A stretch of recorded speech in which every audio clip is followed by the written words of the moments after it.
Good morning. Lecture number 8 class +1 exercise 16.4 topic चलेगा फॉर्मूलों के ऊपर। जो हमने करे थे, हमने फॉर्मूले जो इंट्रोडक्शन में, उसके ऊपर क्या चलने क्वेश्चन। तो आज हम क्वेश्चनों को डिस्कस करेंगे जो हमने फॉर्मूले पहले से पढ़ रखे थे। सेकंड से शुरू करा रहे हैं, चल रहे हैं 16.4 में। तो कह रहा है अपने एक बार फॉर्मूले रिवाइज कर लीजिएगा 4 और 5 करने से पहले। A and B are two mutually exclusive. Mutually exclusive मतलब कोई कॉमन नहीं होगा।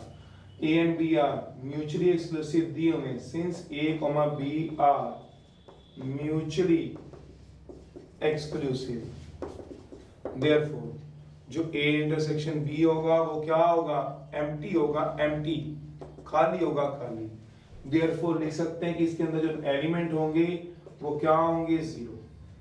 तो प्रोबेबिलिटी तो पता ही है, प्रोबेबिलिटी भी इसकी जीरो होगी। This implies probability of A intersection B, number of element A intersection B upon total outcomes, zero upon N S. तो जीरो ही होंगे काके, इसकी प्रोबेबिलिटी भी जीरो थी, याद रखना। चलिए, प्रोबेबिलिटी ऑफ ए नॉट की दी हुई है, प्रोबेबिलिटी ऑफ ए नॉट की भी दी हुई है 0.65। दिस इंप्लाइज प्रोबेबिलिटी ऑफ ए कितनी होगी, 1 minus probability of A naught, 1 minus 0.65, 0.35। चलिए, probability of A union B भी दी हुई है, probability of A union B हो जाएगी 0.65, probability of B दी हुई है P। क्वेश्चन पढ़ो, फाइंड करना है मुझे P की वैल्यू। चलो निकाल लेंगे, फॉर्मूला होता ही है probability of A union B का। we know that probability of A union B equals to probability of A, sets में भी यही फॉर्मूला होता है, वो नंबर ऑफ एलिमेंट्स के लिए होता है,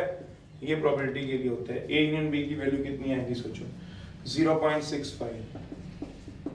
प्रोबेबिलिटी ऑफ A की वैल्यू देखो कहीं ना कहीं होगी 0.35।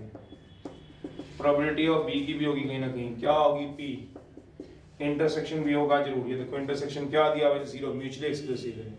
तो यहाँ से P की वैल्यू निकालनी है, अपने आप भी निकाल सकते हो आप लोग।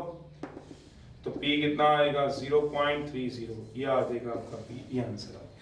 Fourth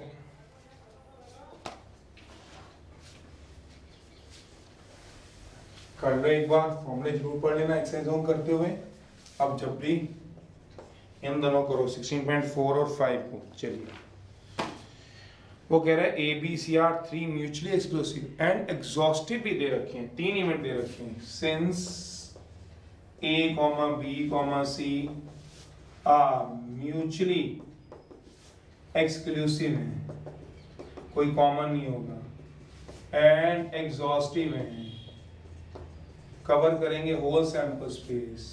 therefore probability of A याद करो, प्रोबेबिलिटी ऑफ बी, तीनों का सम क्या हो जाएगा, 1। इसको मान लो फर्स्ट, सोचना।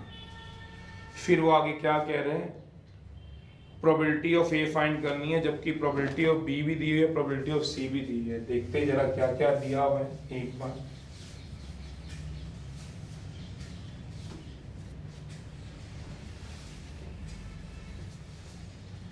हियर प्रोबेबिलिटी ऑफ ए दिया हुआ है,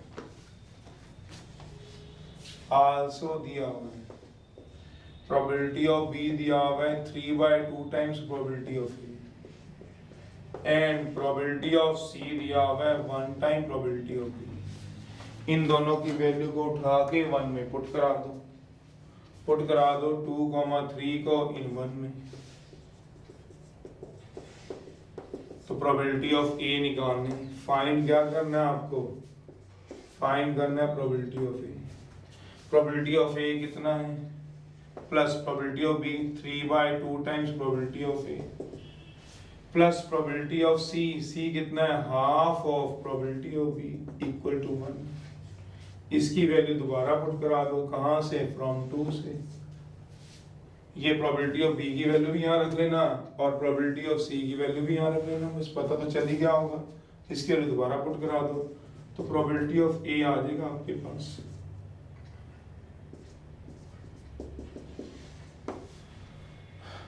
प्रोबेबिलिटी ऑफ बी की वैल्यू क्या आएगी, 3/2 टाइम्स प्रोबेबिलिटी ऑफ ए। इनमें से कुछ कॉमन आता है तो पहले कॉमन ले लो। प्रोबेबिलिटी ऑफ ए क्या आ जाएगा, कॉमन, 3/2 प्लस 3/4।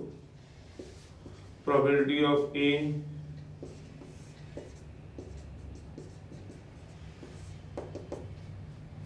चलिए अब प्रोबेबिलिटी ऑफ ए की वैल्यू निकाल, ये आ जाएगा 6 है। पढ़ो अगला, जिन्होंने कर लिया होगा तो अगला पढ़ो।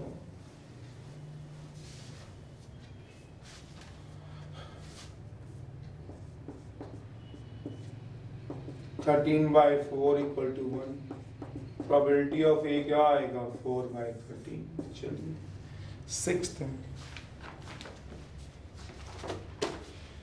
A bag contains 6 white balls, 5 black balls, 4 yellow balls। एक बैग दिया हुआ है,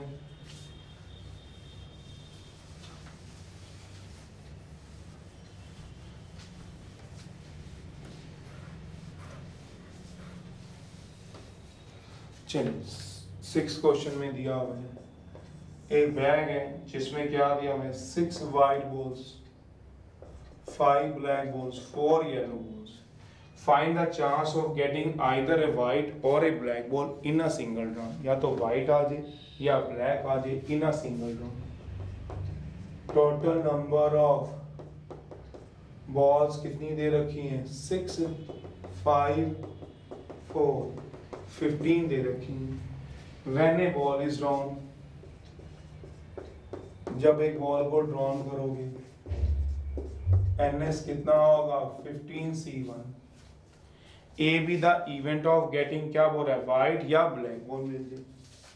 A B the event of getting a white or a black ball. White ball आने के चांस कितने 6, ब्लैक बॉल आने के 5। तो व्हाइट कितनी होती है 6, ब्लैक कितनी होती है 11। तो Na क्या आ गया 11C1। या और ऐसे लिख लो, या तो व्हाइट बॉल आएगी या फिर क्या आएगी एक ही बात। तो प्रोबेबिलिटी ऑफ ए कितना हो जाएगा सोचो Na/NS। व्हाइट या ब्लैक में से कोई भी एक आ जाए तो 11 में से कोई भी एक आ जाए। या फिर और ऐसे भी लिख सकते हो, व्हाइट आ जाए 6C1/15C1, ब्लैक आ जाए 5C1 एक ही बात है, 2 केस बना लो, एक व्हाइट का और एक ब्लैक का। चलिए 8th है।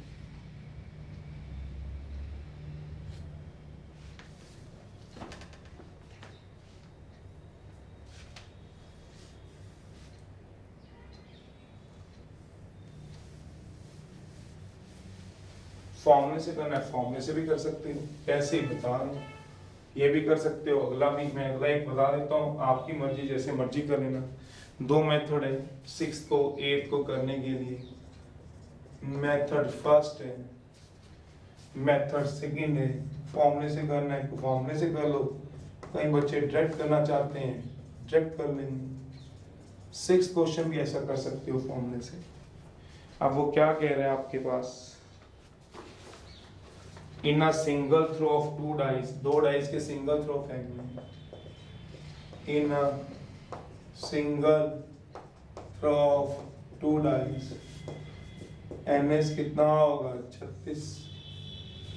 इन a single throw of 2 dice NS कितना होगा 36। क्या प्रोबेबिलिटी है sum of the number on the 2 faces is either 9 or 11, या तो 9 हो या 11 हो।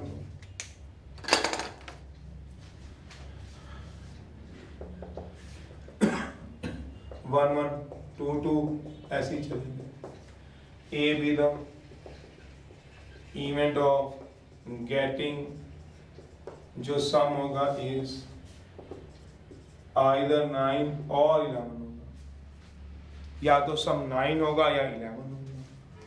9 होने के चांस कितने हैं 5 4 4 5 6 3 3 6 5 6 6 5 1 2 3 4 5 6, मेरे ख्याल से इसके अलावा कोई भी नहीं होगा।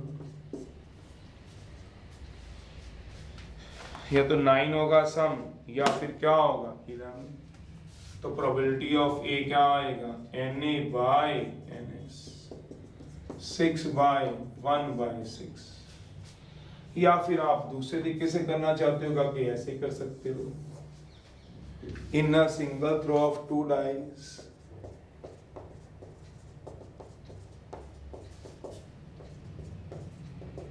NS कितना होगा 36, या तो 9 या 11, तो ए इवेंट मान लो, event of getting total of 9, total of क्या मिलना चाहिए 9, टोटल ऑफ 9 के लिए क्या केस बनेंगे 5 4 4 5 6 3 3 6, तो 1 2 3 4 एन कितने आएंगे बताओ भाई 4। B with the event of getting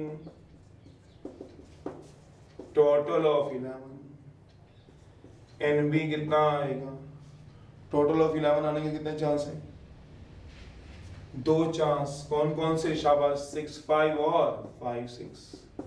देखो क्या कोई कॉमन है इसमें, इन एन इंटरसेक्शन बी कोई कॉमन है, इंटरसेक्शन ऑफ द दोनों में कोई कॉमन है केस, ये 5 4 नहीं है, 4 5 भी नहीं है, 6 3 भी नहीं है, 3 6 कोई कॉमन नहीं है, कोई कॉमन केस ही नहीं है, दोनों में कोई कॉमन ही नहीं है।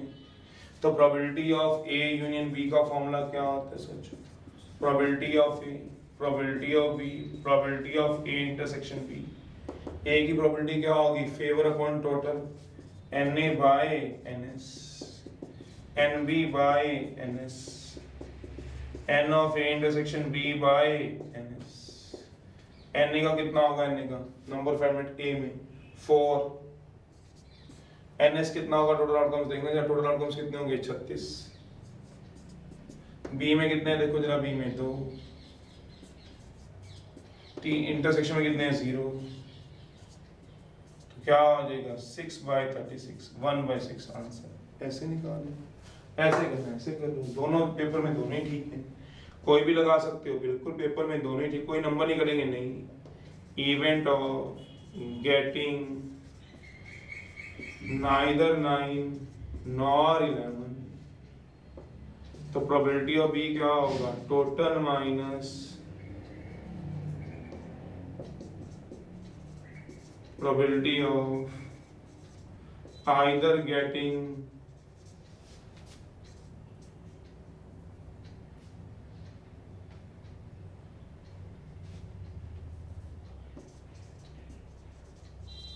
either getting total of 9 or 11, total 1 है, either getting 9 और 11, तो क्या आएगा 1/6, 5/6 आंसर आ जाएगा।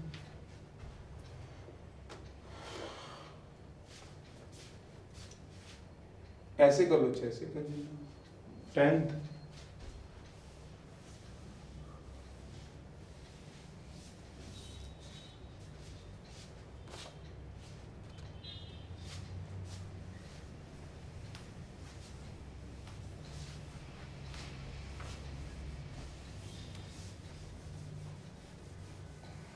फॉर्मूला लगाने आपकी मर्जी है, नहीं लगाने तो इसमें ट्रैक भी कर सकते हो, फॉर्मूला बेस भी है, पिछला क्वेश्चन भी ऐसे कर सकते थे, कुछ कॉमन आएगा तो इंटरसेक्शन आ जाएगा, कॉमन नहीं आएगा तो फिर उसको में 0 आ जाएगा। वो कहते हैं देयर आर 3 इवेंट्स है A B C, one of which must happen and only one can happen at a time. 10th है, 3 इवेंट्स हैं A B C, one of which must happen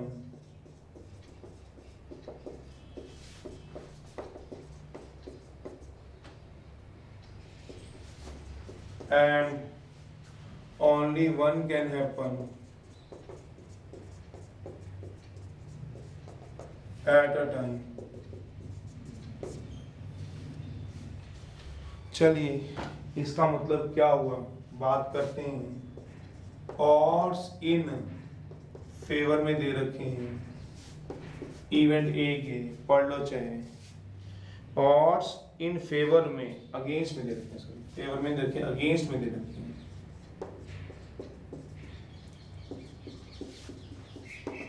of any event A के क्या दे रखे हैं, odds क्या होते थे, living और non living things always in ratio में होते थे, तो ऑड अगेंस्ट दे रखे हैं, तो पहला क्या होता है अगेंस्ट, दूसरा क्या होता है फेवर, तो प्रोबेबिलिटी क्या होती है favour upon total.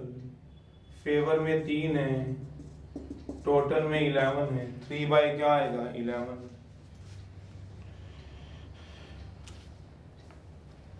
Odd against B भी दे रखे हैं, odds against and event B भी दे रखे हैं। कितने दे रखे हैं आपको ऑड अगेंस्ट इवेंट बी? देखो जरा 5:2 दे रखे हैं। पहला क्या आएगा अगेंस्ट, दूसरा क्या आएगा फेवर। प्रोबेबिलिटी क्या आएगी बताओ जरा, फेवर अपॉन टोटल। फेवर में 2 है, टोटल में 7 है, 2/7।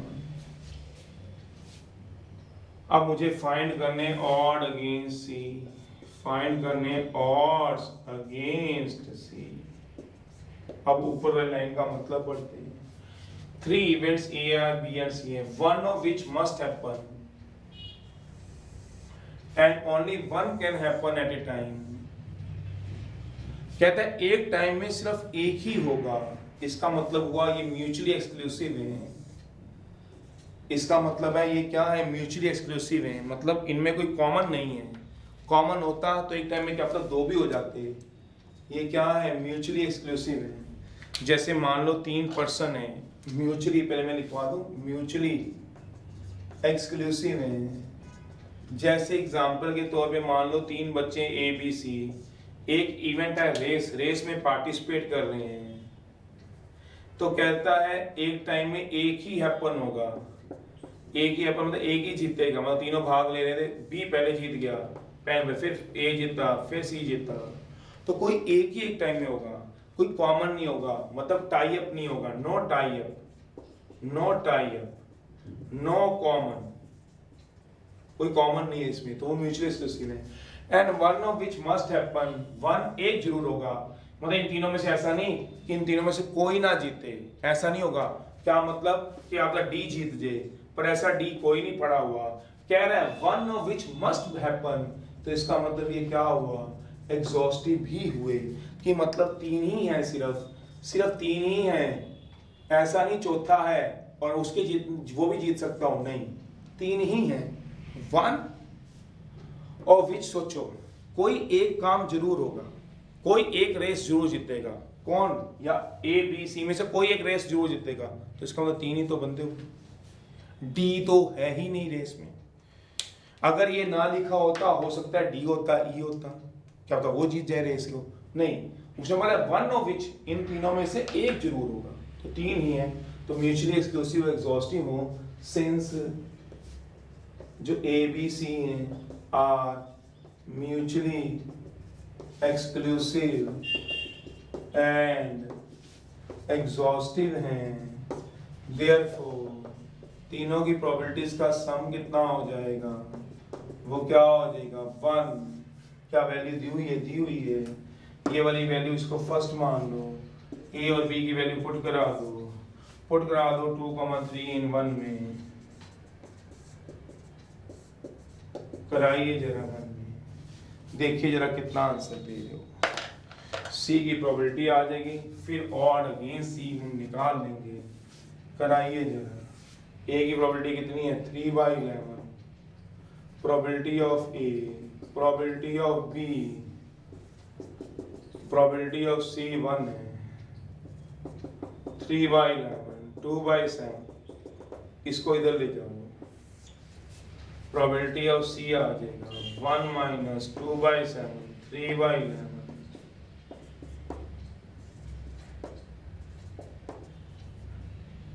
कितना आ जाएगा 4, 33/77।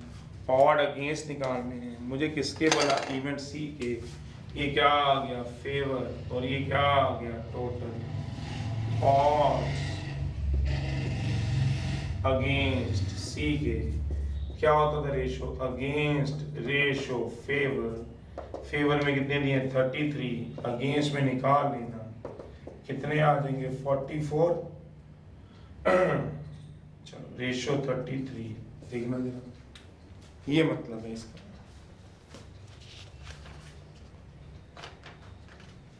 34 आएगा ये, 2 3 हाँ सॉरी 34 है, ठीक कह रहे हो 34 आएगा, तो 34 आ जाएगा, तो कितना आ जाएगा 43 रेशो 34, बिल्कुल ठीक कह रहे हो। 12th है, तो इसको नोट कर लो कहीं ना कहीं, क्या one of which must happen, मतलब एग्जॉस्टिव डी नहीं है, ओनली वन कैन हैपन, मतलब क्या है म्यूचुअली एक्सक्लूसिव, कर लो नोट। चलिए भैया अगला है,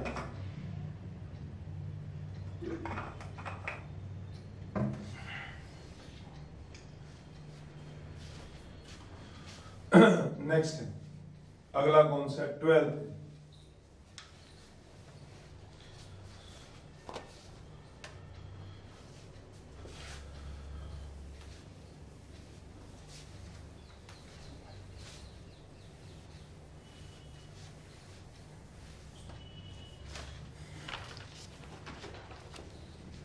इसी जैसा 9th भी है।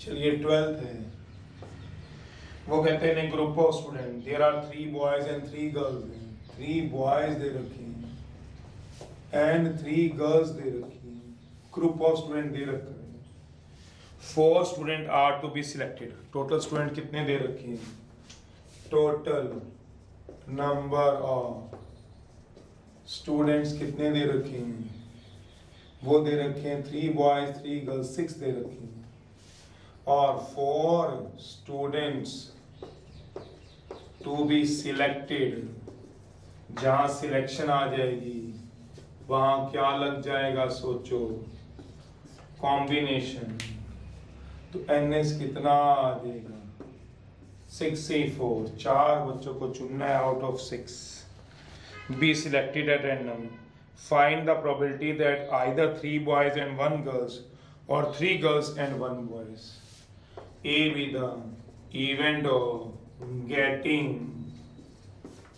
कितना आ जाएगा 3 boys and 1 girls, जो 4 में चुनोगे 3 boys and 1 girls, boy boy and girl, कितने में से चुनोगे, NA equals to 3 बॉयज है, 3 में से 3 चुन लो और 1 गर्ल चुन लो, इवेंट पूरा नहीं हुआ, B with the event of getting 1 boy and 3 girls, 1 boy है 3 गर्ल्स हैं, NB निकालना है, तो कितना आएगा 3C1 इंटू 3C3, कोई कॉमन है देखो जरा, NA इंटरसेक्शन B, यहाँ क्या है बॉय बॉय एक कॉमन, गर्ल गर्ल एक कॉमन, 2 कॉमन है, गलत है, पूरा पेयर पूरे पेयर के साथ देखना है, 3 बॉयज 1 गर्ल, 1 बॉय 3 गर्ल, पूरा पेयर क्या पूरा पेयर के साथ कॉमन है, नहीं, समझ में नहीं आया, बता रहा हूं, अभी आपने क्वेश्चन किया था 6th या 8th किया था, 8th 6th या 8th में से कोई भी उठा लो, उसमें हमने 2 डाइस फेंके थे, 2 डाइस आर थ्रोन, मतलब सिंगल डाइस के 2 थ्रो फेंके थे, 2 डाइज आर थ्रोन किया था, याद करो, तो NS हमने लिया था 36, हमने A बी द इवेंट लिया था, event of getting total of 9, total 9 में आए थे 5 4 4 5 6 3 3 6, 4 केस आए थे, B बी द इवेंट लिया था आपने, याद करो, event of getting total of 11, NB में कितने केस आए थे, 2, कौन से 6 5 5 6, फिर हमने इसमें कॉमन भी लिया था, याद करो, कॉमन में कितने केस आए थे, याद करो, कुछ कॉमन है नहीं, 0, तब क्यों नहीं ऐसा किया, क्या मतलब कि ये देखो जरा, ये 6 है, यहाँ भी 6 है, एक कॉमन आ गया, ये 5 है, ये भी 5 है, 2 कॉमन आ गए, ये 5 है, ऐसे थोड़ी ना लेते हो, क्या ये कॉमन लिया था, यहाँ भी 6 है, यहाँ भी 6 है, चलो एक कॉमन आ गया, 5 5 2 कॉमन आ गए, फिर 5 5 3 कॉमन, ऐसे थोड़ा ना लिया था, कितने कॉमन थे, क्यों ऐसे 0 आए थे, पूरा पेयर 5 4 इससे मैच करता है, नहीं, 4 5 इससे मैच करता है, नहीं, 6 3 इनमें से मैच करता है, नहीं, 6 5 है यहाँ पे, 6 3 नहीं मैच करता, 3 6 नहीं मैच करता, तो 0 आ गए थे, ऐसे ही पूरा पेयर देखो, बॉय बॉय बॉय गर्ल, क्या बॉय गर्ल गर्ल गर्ल से मैच करता है, नहीं करता, ऐसे नहीं एक एक लेके आना, एक बॉय हो गया और एक गर्ल होगी, ये नहीं चलता, जैसे ये नहीं चलता 6 से 6, पूरा पेयर मतलब पेयर पेयर से, पेयर वर्सेस पेयर, पेयर का कंपैरिजन किससे होता है, वर्सेस पेयर से, पेयर की लड़ाई पेयर से, जोड़े की लड़ाई जोड़े से, पेयर पेयर से नहीं है, जीरो आ गया। तो प्रोबेबिलिटी क्या आएगी, सोच लो, A union B, probability of A, probability of B, A intersection B. A में देखो कितने केस है, सीधा ही लिख दो बस, 3C3 into 3C1 upon 6C4 plus 3C1 into 3C2 33 upon 6C4 minus 0 upon 6C4। Answer आ गया 14th है।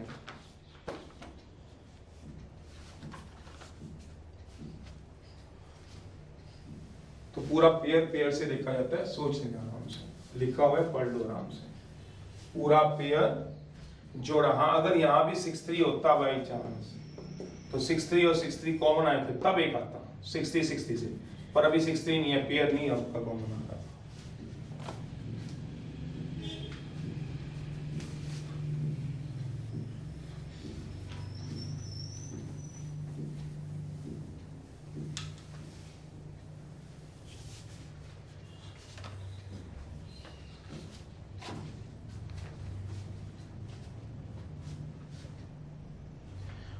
है।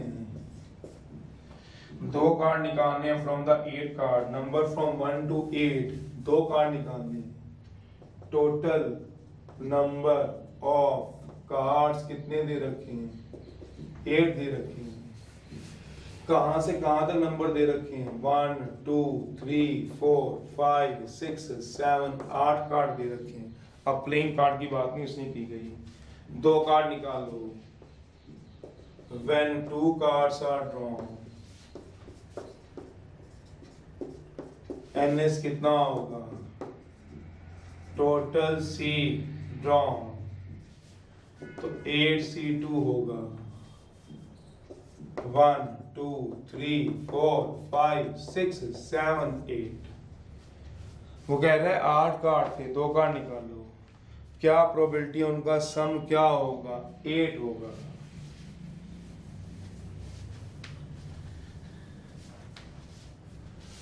A be the event of getting, जो सम होना चाहिए वो ए इवन होना चाहिए, सम इवन वाले केस गिनने हैं। ऐसे दो नंबर उठाओ, what is the probability that sum of the number is even होना चाहिए। चलिए दो का उठाओ जिसमें सम इवन होगा, सम इवन कब होगा, 1 3 1 5 1 7 2 4 2 6 2 8, सोच लो, 3 5 3 6 3 7 4 6 4 8 5 7 6 8। 3 1 नहीं चलेगा, नहीं 5 1 नहीं चलेगा, नहीं डाइस के केस में तो चल जाता है, इसमें नहीं चलेगा, नहीं। क्यों बता रहा हूं, कितने केस बनते, 1 2 3 4 5 6 7 8 9 10 11 12 केस है। 12C2 गलत हूं, जैसे लास्ट एक्सरसाइज में हमने 21 किया था जिसमें हमने 4 कार्ड निकालने थे, चारों के ऊपर सेम नंबर थे, 1 1 1 2 2 2 3 3 3, तो 13 ढेरियां बनी थी, 13 हीप्स बनी थी, तो 13 में से 4 हीप नहीं उठाई थी, वहां उठाया था 13C1। क्यों उठाया था, क्योंकि 13 ढेरियों में से एक ढेरी उठा लो, उस ढेरी में 4 कार्ड थे, इसमें 2 कार्ड निकालने हैं, हर एक पेयर में 2 कार्ड है, 1 3 नंबर वाला, 1 5 वाला, 1 3 वाला, तो ये 12 पेयर हैं। आउट ऑफ 12 पेयर्स हैं, पेयर ऑफ 2 कार्ड्स हैं, और 12 पेयर्स हैं, 2 कार्ड्स आर निकालने हैं। 2 पेयर्स आर ड्रॉन, आपने 2 पेयर ड्रॉन कर दिए, 2 पेयर्स आर ड्रॉन। 2 पेयर का मतलब कितने कार्ड निकाल लिए, 4 कार्ड निकाल लिए, गलत है, 2 पेयर निकाले। इन 12 पेयर में से आपने 2 पेयर चुने, मान लो 2 4 और 4 8 चुने, 2 पेयर चुने, तो गलत है। 4 कार्ड नहीं निकालने, कार्ड 2 निकालने। ये क्या है, 8 कार्ड्स हैं, ये 12 क्या है, पेयर है, पेयर, तो पेयर तो एक चुनोगे, तो क्या आएगा 12C1। 12 किसको बताता है, पेयर को, वो क्या उठाओगे, एक पेयर, 12C1 आएगा, 2 नहीं आएगा। तो प्रोबेबिलिटी क्या आएगी, समझ रहे हो? नहीं तो पिछले वाला NS same as 21st question of exercise 16.4, वहां भी हमने गलती कर रहे थे, फिर हमने देखा था कि 1 आएगा, वही लिखूंगा। ये 12 पेयर है, ये 8 कार्ड्स हैं, यहाँ गलत हो जाएंगे, आंसर भी 1 से बड़ा आ जाएगा, गलत है ये। क्या आएगा? 12 में से 1 पेयर, 8 में से 2 card, out of 8 cards, 8 cards हैं, 2 कार्ड्स आर ड्रॉन, और आउट ऑफ 12 पेयर्स हैं, 1 पेयर इज ड्रॉन। चलिए, ये तो इसका जवाब है, देख लीजिए आराम से, फिर मैं आगे बताऊं आपको किस चीज के लिए कि भाई वहां पे उल्टे क्यों नहीं आते। तो इस बात को समझिए कि इसमें रिवर्स क्यों नहीं चल रहे। 1 3 है तो 3 1 नहीं आएगा, 1 5 है तो 5 1 नहीं आएगा, नहीं आएगा। 24 केस मत डालना कि रिवर्स करके भी। उसके पीछे का क्या भेद है, क्यों ऐसा नहीं आता और क्यों हमने डाइस में आता है, याद करो। आप पेयर ऑफ डाइस फेंकते हो, 2 डाइस फेंकते हो, 1 डाइस के 2 थ्रो फेंकते हो, जो भी आप करते हो। जैसे 8 क्वेश्चन की बात करें, आपने 2 डाइस को फेंका या 2 थ्रो फेंके सिंगल डाइस के, 2 थ्रो फेंके सिंगल डाइस के, और ए पेयर ऑफ डाइस फेंका,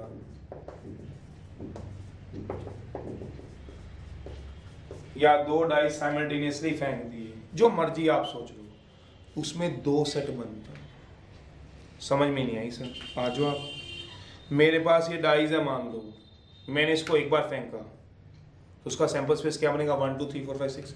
दोबारा फेंका तो 1 2 3 4 5 6, 2 सेट बनेंगे।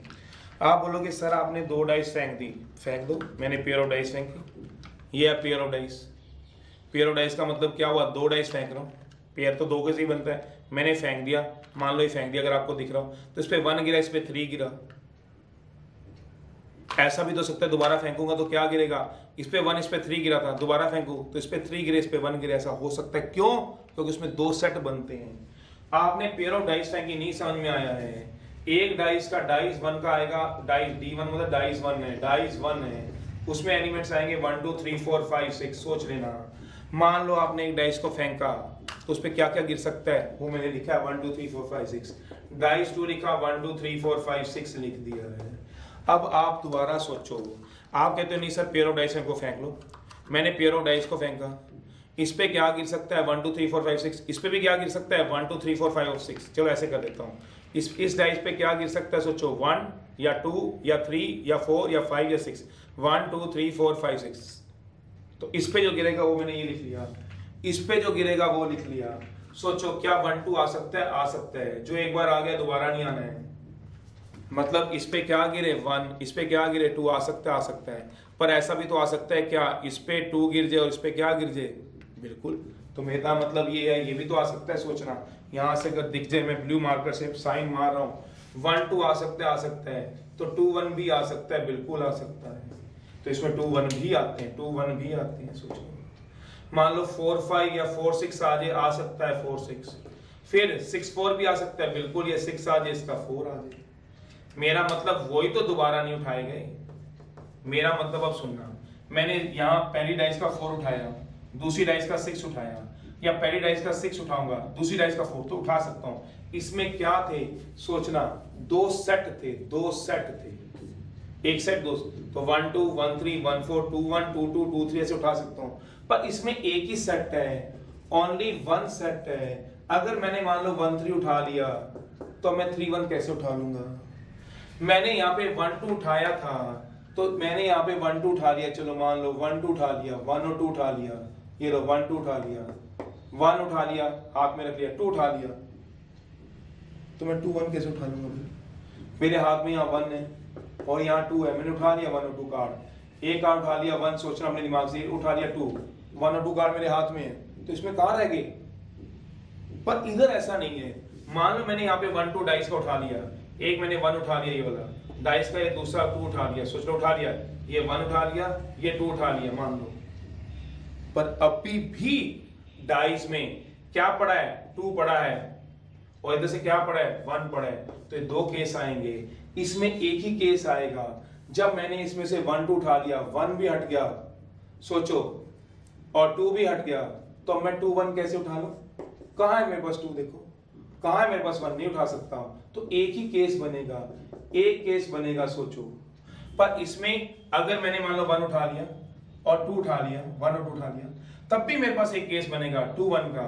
तो यहां 2 केस बनेंगे, 1 2 2 1, इसलिए इसमें रिवर्स चला, इसमें रिवर्स नहीं चला।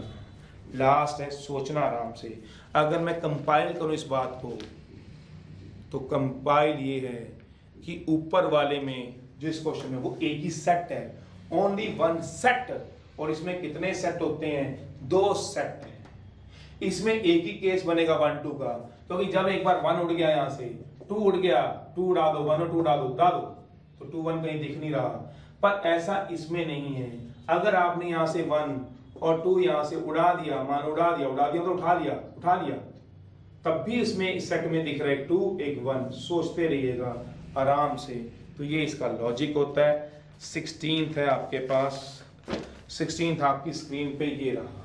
चलो, एक सेट और 2 सेट का काम होता है, ये चीज आपको देखनी पड़ेगी।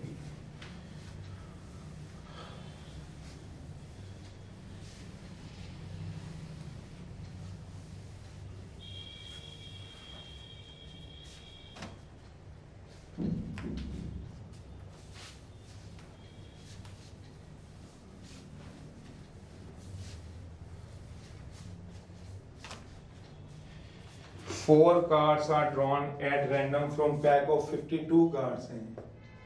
कहता है टोटल कार्ड्स आपको पता ही होते हैं कितने हैं। टोटल नंबर ऑफ कार्ड्स कितने आएंगे सोचो, 52 है। 4 कार्ड्स आर ड्रॉन।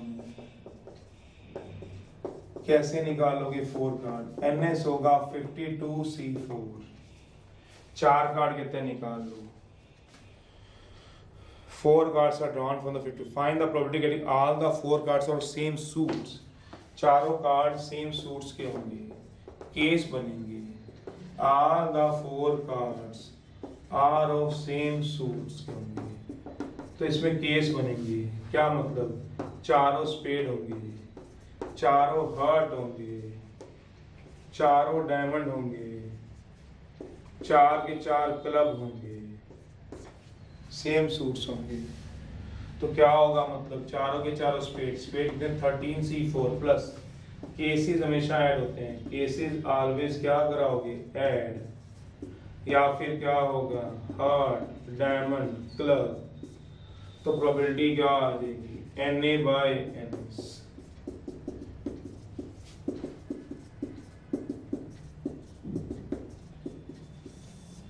(52C4) होगा, आंसर आ गया। ये चीज करनी है। तो यहां पे हम इस चीज को लेके चलते हैं।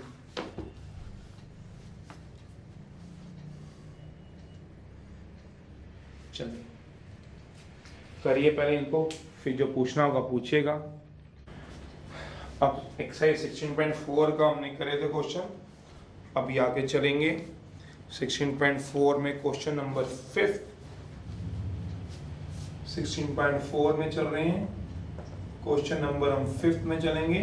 देखो जरा, वो कह रहे हैं card is drawn from pack of playing card. Total number of card सबको पता ही कितने होते हैं। अब तो आपको टोटल नंबर ऑफ कार्ड्स कितने हो गए हैं? 52।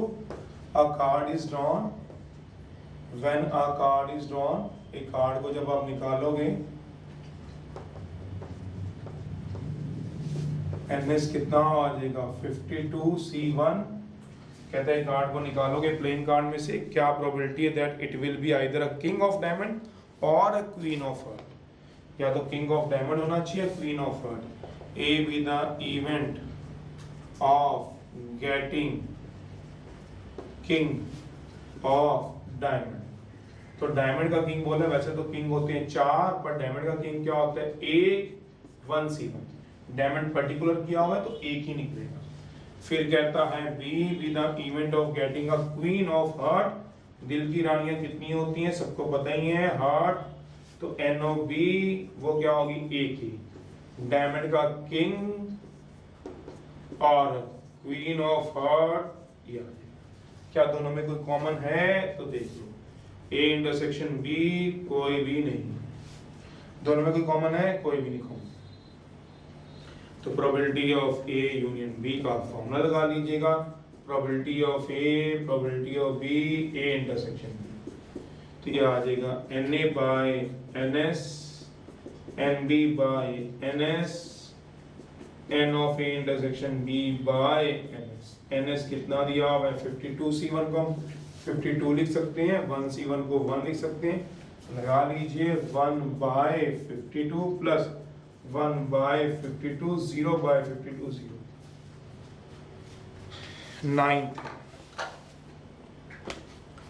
नाइन्थ क्वेश्चन में क्या क्या रखा है, इन अ रेस, एक रेस के अंदर बात कर रखी है, और इन फेवर ऑफ 4 हॉर्सेस दे रखे हैं, 4 हॉर्स दे रखे हैं, उनके ऑड्स इन फेवर में बात कर रहे हैं।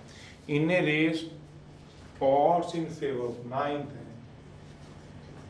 ऑड्स दे रखा है in favour of horse A घोड़े के, वो कितना दे रखा है 1:3। तो प्रोबेबिलिटी भी निकाल लेंगे, odds in favour of horse B के भी दे रखा है 1:4, odds in favour of C के भी दे रखा है 1:5, 4 घोड़ों की बात दे रखी है 1:11। फेवर में होता है तो पहला फेवर होता है, दूसरा क्या होता है अगेंस्ट। क्या मतलब, याद करो odds in favour odd against कराए थे, odds in favour of odd से, तो ये रहेगा फेवर में, ये आएगा अगेंस्ट, ये आएगा फेवर में, ऐसी सारे देंगे, ये आएगा अगेंस्ट। तो दिस इंप्लाइज, यहीं पे लिख लेता हूँ, प्रोबेबिलिटी ऑफ ए क्या होती है फेवर अपॉन टोटल। फेवर में कितने आएगा 1, टोटल में कितने आएंगे 4, 1/4। प्रोबेबिलिटी ऑफ बी की क्या आ जाएगी आपके पास, फेवर अपॉन टोटल, फेवर में कितने आएंगे 1, टोटल में कितने आएंगे 5। दिस इंप्लाइज प्रोबेबिलिटी ऑफ सी आएगी favour upon total 1/6। Probability of D आएगा फेवर अपॉन टोटल 1/12। ये कह रहा है। आगे वो कह रहा है assuming that dead heat, dead heat का मतलब एक टाइम में एक से ज्यादा नहीं जीत सकता, इज नॉट पॉसिबल, एक टाइम में एक से ज्यादा नहीं जीतेगा, find the chance that one of them will win the race. हमें प्रोबेबिलिटी निकालनी है, probability that one of them, कोई एक, विल विन द रेस, जबकि एक टाइम में एक से ज्यादा नहीं जीत सकते, एक टाइम में कोई एक ही जीतेगा। Probability that one of them will win the race, assuming that dead heat, dead heat का मतलब अगर चारों पार्टिसिपेट करते हो टाई अप नहीं होगा। टाई अप का मतलब क्या होगा, पहले ए मान लो एक रेस में पार्टिसिपेट कर रहे हैं, तो पहले कौन जाएगा, कहते हैं फिनिशिंग लाइन है मान लो, तो ए जा रहा है, बी जा रहा है, सी जा रहा है, डी, तो पहले कोई एक ही जीतेगा, no tie up, no tie. Dead heat का मतलब एक से ज्यादा नहीं जीत सकता एक टाइम में, डेड हीट। तो इसका मतलब one of them will win the race, कौन जीतेगा, या तो ए जीतेगा, आइदर ए विंस, कोई एक ही तो जीतेगा, सारे नहीं जीतते, और बी विंस, एंड नहीं लगेगा, एंड नहीं लगेगा, और सी विंस और डी विंस, कोई एक जीतेगा एक टाइम में, या तो ए जीत जाएगा, बी सी डी नहीं जीतेंगे, बी जीत गया, ए सी डी नहीं जीत गए। तो इसका मतलब क्या हो गया, प्रोबेबिलिटी ऑफ ए विंस की ऊपर दे रखी है, या तो ए जीतेगा, ये दे रखी है प्रोबेबिलिटी ऑफ बी, फिर आ जाएगा 1/4, 1/5, 1/6, 1/12। एलसीएम ले लीजिएगा इसका,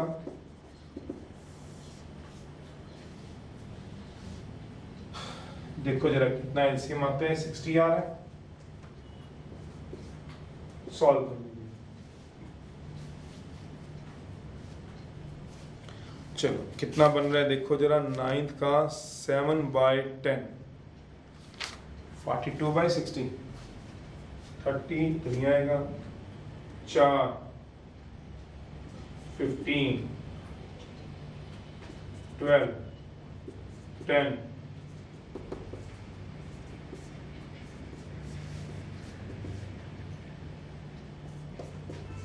6-7/10। आगे भी क्वेश्चन में कुछ कह रखा है, पढ़ो जरा। If there are 5 horses at all, कुल मिला के 5 घोड़े हैं, मतलब एग्जॉस्टिव। इफ देयर आर, आगे कंडीशन दी हुई है, if there are 5 horses at all, कुल मिला के 5 घोड़े हैं, इसका मतलब क्या हो गया? एग्जॉस्टिव हो गया। और डेड हीट का मतलब क्या हुआ था? एक टाइम में एक नहीं जीतेंगे, एक से ज्यादा नहीं जीतेंगे, एक टाइम में एक ही जीतेगा। डेड हीट का मतलब क्या होता है? Mutually exclusive. यहाँ लिख दूं, डेड हीट भी दिया हुआ था, क्वेश्चन में दिया हुआ है, एक टाइम में एक से ज्यादा नहीं जीतेंगे। डेड हीट, नो टाइम का मतलब क्या हुआ सच्चो? इसका मतलब म्यूचुअली एक्सक्लूसिव भी, म्यूचुअली लिखा हुआ है, म्यूचुअली एक्सक्लूसिव का मतलब एक टाइम में एक से ज्यादा नहीं जीत सकते, म्यूचुअली एक्सक्लूसिव। और क्या है? एग्जॉस्टिव, एक टाइम से ज्यादा नहीं जीत सकते। कहता है अगर कुल मिला के 5 घोड़े हैं एट ऑल, और वो क्या है? Dead heat is not possible, एक टाइम में एक से ज्यादा नहीं जीत सकता। तो इसका मतलब क्या हुआ? If there are 5 horses at all and mutually exclusive है। तो कहता है बताओ 5वें घोड़े की जीतने की प्रोबेबिलिटी बताओ। फाइंड द प्रोबेबिलिटी, कह रहे हैं ऑड्स मांगे, पढ़ो जरा 9 में। Find the, what is the probability बताओ of success of 5th horse। तो अभी इसका मतलब क्या हो गया? नाउ जो हॉर्स हैं A, B, C, D, E,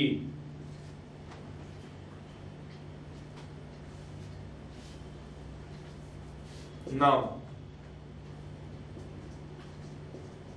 जो हॉर्सेस हैं A, B, C, D, E will win, कहते हैं there are 5 horses at all. तो 4 हॉर्स तो दे रखे थे, तो मान लो let E be 5th horse है। तो कहता है विल विन म्यूचुअली एक्सक्लूसिव है, म्यूचुअली क्या है? एक्सक्लूसिव है, एंड क्या है? एग्जॉस्टिव। देयरफॉर इनकी प्रोबेबिलिटीज का सम क्या हो जाएगा? देयरफॉर सम ऑफ प्रोबेबिलिटीज क्या आ जाएगा? Therefore probability of A plus probability of B. क्यों बोला? ये म्यूचुअली एक्सक्लूसिव क्यों है? क्योंकि कोई एक से ज्यादा एक टाइम में जीत नहीं सकता। टोटल घोड़े कितने हैं? 5। तो ये क्या हो गया? एग्जॉस्टिव, ये म्यूचुअली एक्सक्लूसिव एग्जॉस्टिव। तो PA plus PB plus PC plus PD plus PE, सबका सम क्या हो जाएगा? 1। इन चारों का तो आपने निकाला ही हुआ है 7/10, इन सबका तो आपको पता ही है 7/10, ये निकाली हुई प्रोबेबिलिटी, तो ये 1 में से माइनस कर देना, 3/10 आंसर आ जाएगा। 4 घोड़े नहीं है, पढ़ो क्वेश्चन में, 5 घोड़े कुल मिला के तो क्या हो गए? एग्जॉस्टिव। और एक टाइम में एक से ज्यादा नहीं जीतेगा, नो टाई अप, एक टाइम में कोई एक ही जीत रहा है, तो क्या? Dead heat, mutually exclusive. तो इसकी प्रोबेबिलिटी कितनी दी है बताओ? 1/10 प्लस प्रोबेबिलिटी ऑफ E, ये सबकी प्रोबेबिलिटी है, plus probability of E equal to 1। तो इसको इधर ले जाओ, 7/10 है, इसकी प्रोबेबिलिटी 7/10 है, तो प्रोबेबिलिटी ऑफ E निकालना कितना निकलता है? This implies probability of E 1 minus 7/10, 3/10 answer आ गया। ये निकालना। पहले 4 घोड़े थे पार्टिसिपेट कर रहे हैं, चारों में से कहता है कोई एक जीते, उसकी प्रोबेबिलिटी निकाल दो, वो निकाल दी 7/10। अब वो कह रहा है if there are, second part ये पूछ रहा है, सेकंड पार्ट है वो ये पूछ रहा है, if there are 5 horses at all find the probability of success of 5th horse। 5वें घोड़े की जीतने की प्रोबेबिलिटी बताओ। Let E be the 5th horse, मैंने मान लिया है, let E be the 5th horse। तो क्या आ जाएगा? now horses A, B, C, D, E will win are mutually exclusive and exhaustive। इनकी probabilities का sum क्या होगा? 1। probability of E क्या होगा? 1 minus 7/10, 1 minus 7/10 क्या हो जाएगा? 3/10, 3/10। 9th 11th है, 11th तो वैसे 12th सेम है बिल्कुल, 11th क्वेश्चन सेम एज है, फिर भी पूछ रहे हो तो 12th क्वेश्चन है, बिल्कुल सेम है, कुछ भी चेंज नहीं करना। चलिए देखते हैं, फिर भी पूछा है तो there are 3 red balls 2 black balls in a bag. वो बॉयज गर्ल्स का था, ये बॉल्स का है बस।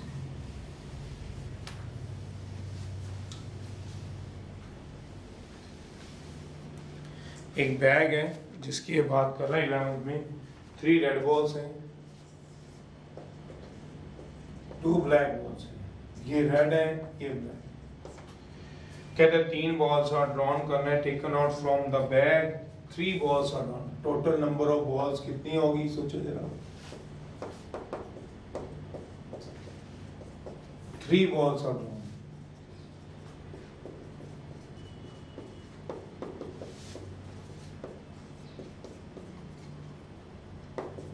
एनएस कितना होगा वो देखो जब 3 बॉलें निकालेंगे।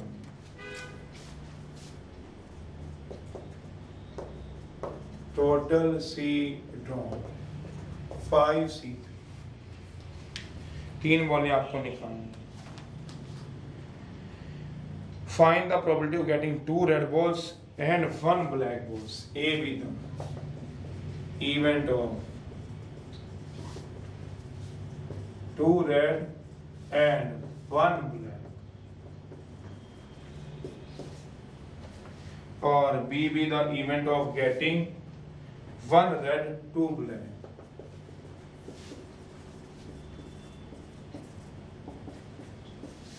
वन रेड 2 ब्लैक, तो वही हो गया गर्ल्स बॉयज वाला हो गया था, क्वेश्चन सेम ही बन रहा है। तो अब event of getting 2 red and 1 black balls, तो एन ए कितना हो जाएगा सोचो। 2 रेड निकालनी है, 3 में से 2 red, 3C2 into 2C1 black 1 है, और इसमें से क्या निकालनी है, 1 रेड और 2 ब्लैक। कोई कॉमन आएंगे देखो जरा, number of elements of A intersection B, दोनों में कोई कॉमन आएगा, एक तो रेड आएगा एक ब्लैक आएगा, गलत। कॉमन कितने आएंगे 0। क्यों, सेट का वर्सेस सेट से देखना। ये रेड रेड ब्लैक का एक सेट है, ये रेड ब्लैक ब्लैक का सेट है, सेट वर्सेस सेट याद करो जो आर्टिकल कराया था, तो कोई भी नहीं आएगा, बस फॉर्मूला लगा दो, आंसर आ जाएगा इसमें ऑल टाइम। नेक्स्ट 13, तो ये आपकी एक्सरसाइज में है। तो आपके पास क्या आएगा formula, probability of A union. तभी मैंने कहा सेम एज 12 जैसा देख लीजिएगा, वहां आर्टिकल पूरा समझाया हुआ है, minus probability of A intersection. तो कितना आ जाएगा 5C3 sorry 3C2 into 2C1 by 5C3, 3C1 2C2 upon 5C3, 0 upon 5C3।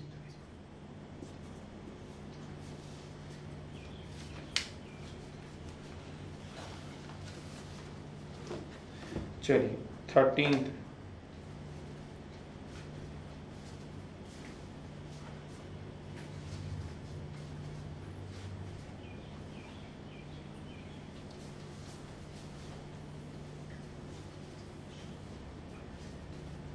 To cards are drawn from pack of 52 card. Playing card है, 2 कार्ड निकालने।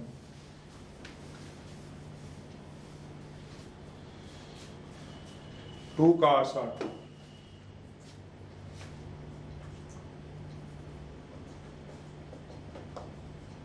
टोटल नंबर ऑफ कार्ड्स कितने होंगे 52। 2 cards are drawn from the pack of 52 card.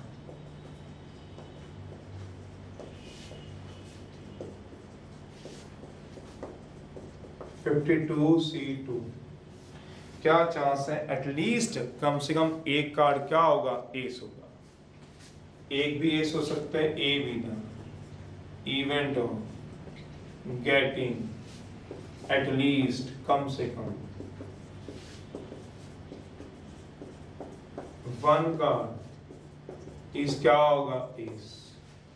कोई एक card S होगा तो case बनेंगे। At least का मतलब केस 1 एक केस हो जाए, 2 कार्ड निकालने, एक अदर हो जाए। केस 2 दोनों के दोनों एस हो जाए, तो 2 केस बनेंगे।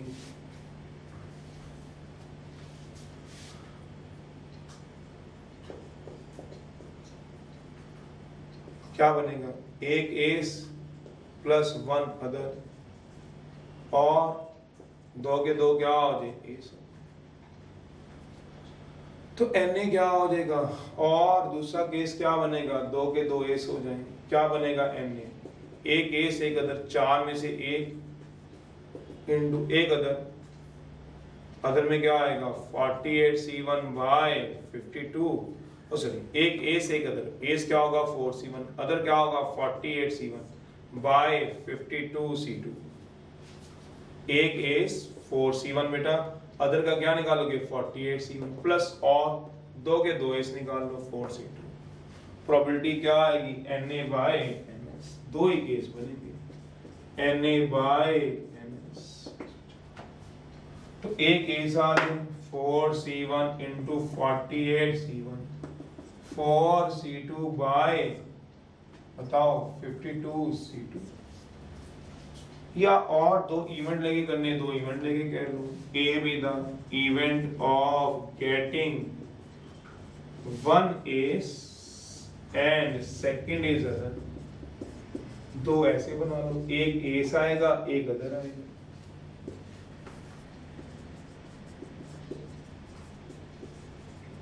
एस के लिए क्या हो गया, अदर के लिए, अदर बताओ 48C1, फॉर्मूला लगाना है, फॉर्मूला लगा लो, B B the event of getting both S, दोनों के दोनों क्या होंगे 4C2, दोनों के दोनों एस होंगे, कोई कॉमन आएगा, दोनों के दोनों एस होंगे, पहला भी और दूसरा भी,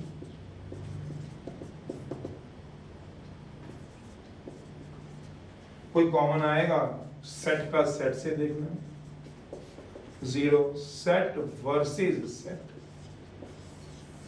क्या मतलब, इसके सेट में एक एस एक अदर है और इसके सेट में दोनों एस हैं, केस कॉमन नहीं आ जाएगा, पूरा सेट सेट से कॉमन नहीं है, जैसे सेट से सेट कॉमन कौन होता है 4 3, तो इसमें भी 4 3 हो तो कॉमन है, अगर एक में वो 4 3 एक में 4 1 हो तो 4 से 4 कॉमन नहीं देखते थे, याद करो, बाकी पीछे अपने नोट्स पढ़ो जरा, उसमें बताया हुआ है, तो प्रोबेबिलिटी ऑफ ऐसे निकालना है, ऐसे निकाल लो, बस आगे तो आपके पास फॉर्मूला आता ही है, n of a intersection b निकाल लेना, ट्राई ये तो काम करोगे, तो ये काम आपको इस एक्सरसाइज में करना है। चलिए हम नेक्स्ट लेक्चर में 16.5 में चलेंगे।